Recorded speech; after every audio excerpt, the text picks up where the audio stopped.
Hey guys, what's happening?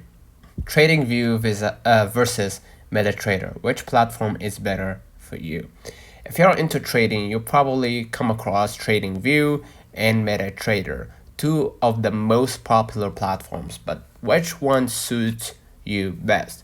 Trading View is a web-based charting platform known for its sleek design, powerful social networking features, and advanced technical analysis tool. It's great for traders who rely on community insights and love intuitive, customizable charts.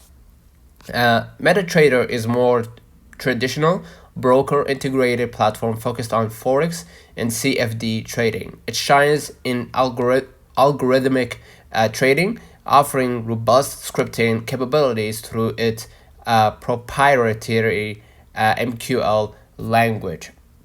So choosing between them depends on your trading style. If you prioritize ease of use in social trading, I recommend you use Trading View.